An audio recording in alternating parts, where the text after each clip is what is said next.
Assalamualaikum warahmatullahi wabarakatuh. Perkenalkan nama saya Desa Pandi. Saya akan mempresentasikan tentang manajemen K3 dari buku panduan sederhana oleh Rizky Ramadan. Apa itu K3? Mengapa penting untuk kita? K3 atau kesehatan dan keselamatan kerja adalah serangkaian upaya sistem untuk memastikan lingkungan kerja yang aman, sehat, dan bebas risiko. Pentingnya K3 tidak hanya tentang mematuhi peraturan, tetapi juga melindungi aset terbesar perusahaan, sumber daya manusia. Dengan K3 yang baik, kita mengurangi potensi kecelakaan, penyakit akibat kerja, dan meningkatkan produktivitas.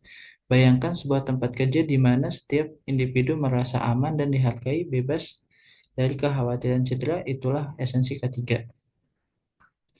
Hak dan kewajiban pekerja dalam K3. Yang pertama, hak mendapatkan perlindungan. Setiap pekerja berhak atas perlindungan dari segala bentuk bahaya, risiko di tempat kerja. Ini termasuk hak untuk menolak bekerja jika kondisi tidak aman. Yang kedua, kewajiban mematuhi prosedur. Pekerja wajib mematuhi semua prosedur K3 yang telah ditetapkan perusahaan, menggunakan APD dengan benar, dan melaporkan kondisi tidak aman. Yang ketiga, hak untuk mendapatkan pelatihan. Pekerja berhak mendapatkan pelatihan K3 yang memadai untuk memahami potensi bahaya dan cara mengendalikannya. Yang keempat, kewajiban berpartisipasi aktif. Aktif dalam program K3, memberikan masukan dan menjaga kebersihan serta ketertiban lingkungan kerja adalah tanggung jawab bersama. Berikutnya, mengenali bahaya di tempat kerja dan cara menghindarinya. Yang pertama, bahaya fisik, kebisingan dari suara mesin. Jika Anda bekerja di tempat yang bising, setidaknya Anda menggunakan earphone. Dan yang kedua, bahaya kimia atau cairan atau gas cairan yang berbahaya. Anda untuk menghindari bahaya tersebut. Dan ketiga ada bahaya ergonomi, posisi kerja yang salah. Di sini Anda ketika bekerja harus mematuhi standar untuk kerja. Contohnya, jika Anda mengangkut suatu benda yang berat, Anda bisa menggunakan troli ataupun handlift untuk memindahkannya. Yang keempat, bahaya mekanik, kondisi tidak aman. Jika Anda melihat lantai yang licin, setidaknya Anda harus membersihkan lantai tersebut atau memasang papan peringatan bahaya. Langkah-langkah pencegahan kecelakaan kerja yang mudah. Yang pertama, satu, mengidentifikasi risiko. Periksalah lingkungan kerja agar aman. Yang kedua, evaluasi dan kendalikan.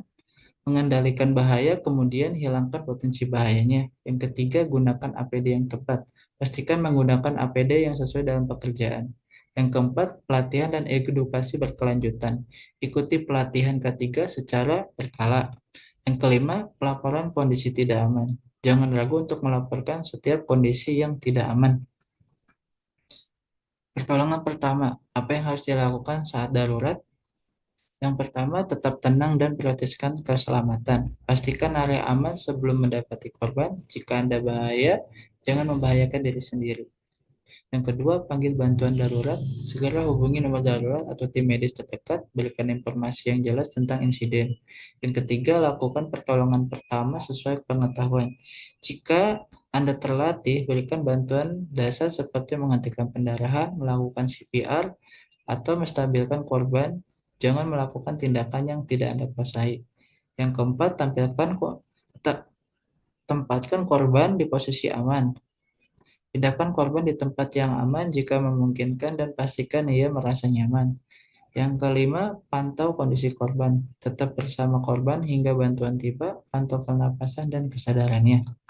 Berikutnya ada peralatan pelindungan diri atau APD dan kegunaannya. Yang pertama ada helm untuk melindungi kepala dari benda jatuh. Yang kedua ada kacamata untuk melindungi mata Anda dari potensi bahaya dari debu atau benda tajam yang masuk ke mata.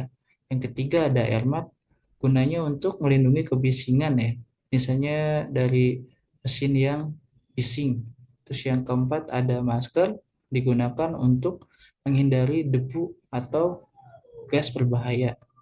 Yang kelima ada sarung tangan, gunanya untuk melindungi tangan Anda dari benda tajam. Dan yang keenam ada sepatu boot ya, gunanya untuk menghindari benda tajam yang ada di pantai atau tanah. sini ada studi kasus contoh penerapan ketiga yang berhasil. Yang pertama ada perusahaan manufakturing menerapkan program zero incident dengan pelatihan insentif, audit internal berkala, dan sistem pelaporan bahaya yang reward based. Hasilnya rangka kecelakaan turun drastis selama 5 tahun terakhir. Yang kedua ada industri pertambangan berinvestasi besar dalam teknologi keselamatan canggih seperti sensor deteksi gas dan sistem komunikasi bawah tanah. Mereka juga mengedepankan partisipasi pekerja dalam komitmen ketiga menciptakan rasa kepemilikan. Yang ketiga ada perusahaan teknologi fokus pada ergonomi tempat kerja dan kesehatan mental. Mereka menyediakan workstation yang bisa disesuaikan program kesehatan dan sesi konseling yang menghasilkan peningkatan kesejahteraan karyawan dan produktivitas. Kesimpulannya, mari ciptakan lingkungan kerja yang aman. Manajemen ketiga adalah investasi, bukan biaya. Dan ketiga yang baik, kita tidak hanya melindungi nyawa dan kesehatan, tetapi juga memastikan keberlanjutan dan kesuksesan organisasi. Mari berkomitmen untuk menciptakan dan menjaga lingkungan kerja yang aman, sehat, dan produktif bagi semua. Terima kasih.